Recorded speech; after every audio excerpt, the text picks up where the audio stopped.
how would someone connect with a blogger and create content that's going to generate interest? You just want to make that storytelling connection and something that's relatable to your audience. For me, it's working moms. So you want to make that connection with your audience and make sure that their services, whatever it is that they really want you to, shine a light on, is being put out there. So you really need to be able to connect with the brand and make sure that you're targeting their audience, but also yours, so that it's a win-win situation for both the brand and the blogger. So for example, if you're a car shop, efficiency is super important, right? You want to get in and out. So if you are one of those business owners, you would want to post a photo on your social media of efficiency. You would put the photo with Connie and say, we got Connie out in 30 minutes. She was so happy, she was thrilled with her service. That would be one way that you would create content for your site, for your Instagram, for your Facebook. So a lot of you are not probably utilizing that Facebook because you probably think you don't have to, but there is a mom just like Connie that's looking for a mechanic that can go in and out in 30 minutes. It's important to have people that are creative, and because this is very time consuming, I will say that. And so it's important to maybe hire somebody that understands your mission and your vision of your company. So another thing would be to maybe have somebody come in and shoot a quick video, right? We're going to teach everybody how to change a tire. What are some key things that business owners need to include as part of their social media shares, or when they're providing content to a blog? Should they be providing handles, hashtag, website addresses, phone numbers? So you mean when they post their Facebook? Correct. Or definitely, I think just to get your information out there. Anytime I post something about my blog, I state my website. I state how people can contact me or where they can follow me. So definitely reiterating where they can find you is very important, because if somebody shares that content on Facebook, it just gets shared to their audience, then they know your information and how they can contact you. So it's very important to always share definitely who you are, what you're doing, and where they can find you, because like I said, if something gets reposted, it'll be really important down the line, and they don't have to ask you, hey, where can I find this person, or how do I contact them? The information's already there. So yeah, definitely always share how people can contact you. Yeah, I think there's a really great example for that, because just recently I started using really quality photographs. My photographer Victoria's here. So when I started adding those photos on my social media, people were immediately attracted to those photos and they wanted to know who was a photographer. So immediately I said, well, my photographer is Victoria Garcia Studios. She's, doing brand. Are you looking to do brand images? Yes, I am actually. They will go to her. So that's how we kind of refer each other. And so whenever I get a new photo and she'll send me photos of me, I will make sure that I tag her as her studio, and I will make sure that I let them know that, she was the one that provided the service. That way everyone knows. If you're a business owner and you're busy taking care of your customers, you don't always have the time to sit there and think about the stories. But if you have someone with a creative eye who could see the story unfolding and documenting that would be great.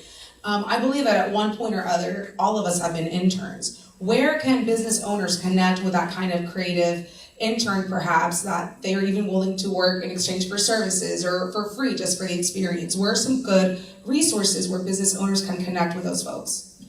There's different networking events. There's several that are in town in Houston. There's one on Fridays called the Social Media Breakfast, and usually I think it kind of tries to tie together the business side and the social media side, so that's definitely a good place. Just finding those networking events where both of the different kind of providers, the bloggers and the businesses, are going to be able to collide or connect is a good resource. And then there's also universities, like University of Houston.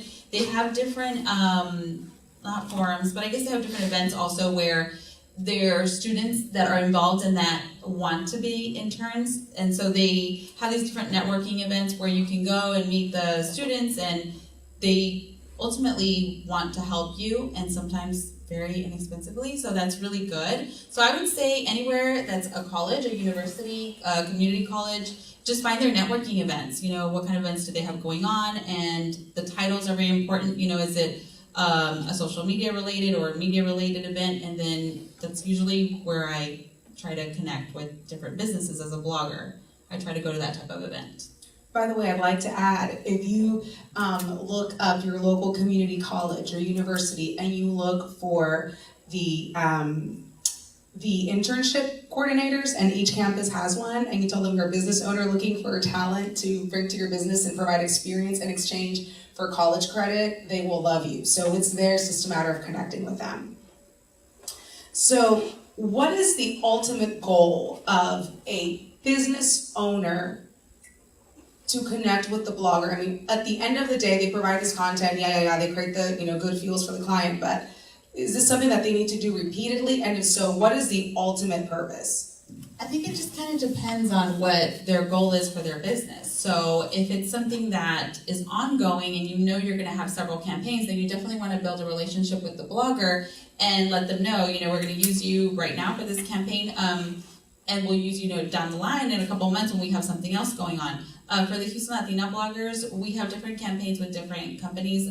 One that we worked with in the fall was Macy's. So they had 3 months where they had different promotions going on. So they let us know, we're going to need you in August, September, and October for these various campaigns that we're working on. And then this month they let me know that that was the end of their campaign, but they would call me in January to set up stuff for the spring. So it just depends on the business's goal and what they're trying to accomplish. It can be something short-term and it can be something long-term.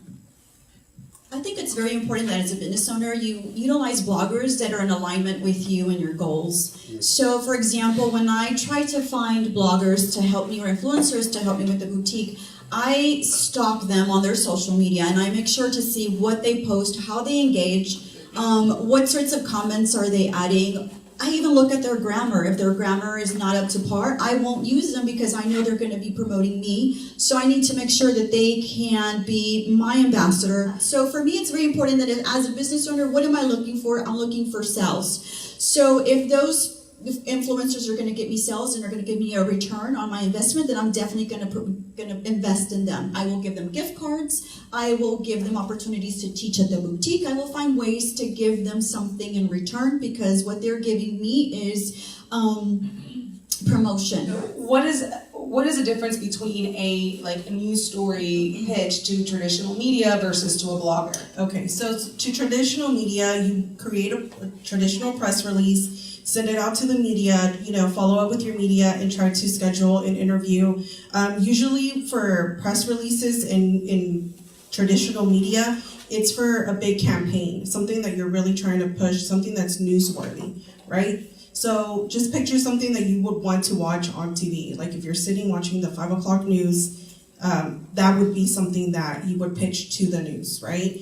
And for a blogger, it's more like something going back to organic, something that you want to create sales, something that you want to push and make sure that you get it off the market. They just create that local reaction with the customer. Do bloggers always get paid to write content for brands and companies? A lot of bloggers with bigger numbers that have been in this industry for a really long time are starting to want to get paid, but then there's a lot of bloggers that are starting out that have okay numbers, that are okay with the free meal, right? If you have a restaurant, they're okay with the $50 gift card. It's just a matter of you connecting with your blogger and making sure that y'all are both on the same level. So for someone who's just starting out and wants to build a relationship with a blogger, is it beneficial to perhaps provide the experience? Like if I'm a restaurant owner, come on in, eat at my restaurant, I want you to... Definitely. So what I've seen that a lot of people have done with restaurants is basically they'll say, bring out your friends, it's a happy hour, and we'll provide margaritas, and we'll provide a whole full-blown meal. And if you're a business owner and you feel like, well, I don't have a restaurant, then find a restaurant that you like and invite them there and let them know what you do. Have some flyers out, have some things ready. Also have people who know your business there so that they can talk about your business to the other bloggers around. A lot of the young influencers want to know there's a cause. If you can tie in a cause with your business, that's a 2-for-1. Are there some no-nos that our business owners need to be aware of when approaching bloggers? Don't always assume that we're going to do everything for free. Sometimes, like they said, we do it in exchange for something small, which definitely works. And it just depends on how much you're going to build that relationship. If I know that I'm going to post one picture and get something small now, but maybe in a month you'll have a bigger budget and I'll get paid a little bit more, well then I'll definitely build that relationship with you and know that I can help you and you can help me. None of these business arrangements are one way, so it has to be a two ways, because if I have a blogger show up and I say, oh, I really want to work with you, and they're like, well, yeah, do you know what my blog is about? And I'll say, no, actually you don't. Then that's a big no-no. Like, you don't want to do that. So you really want to know who they are, what they do. She's a lifestyle blogger. She travels. I love that. So that's very in tune with who I am. So that's the kind of person I want to work with. What's the value monetarily for a business owner to do blogging? My blog reaches over 50,000 people a month. It just depends, again, on your goal and how many people you want to reach in what area. So someone like Alicia, whenever I promote her boutique or put out her products, then everybody shows up and buys, so she's making that money. So it just depends on the product and, like I said, what your goals are. And it's important to remember that blogging and social media goes hand in hand. It's just not, forget about Facebook, forget about Instagram, forget about social media, and just focus on a blog. No, it's both, right? They go hand in hand. So yeah, it creates money at the end of the day. That's what their goal is, and that's what, the customer's goal is. So any business owner. Any business owner. Yeah. Yeah, and one of the keys that I learned from this guy over here is like, you're not really putting a lot of investment at the beginning, but you're getting a lot of return at the end. And I think that's probably one of the best things that has happened because of, influencers and bloggers. I want to thank Connie, Viri, Alicia so much for being here tonight. It means so much to us to have you. Thank you.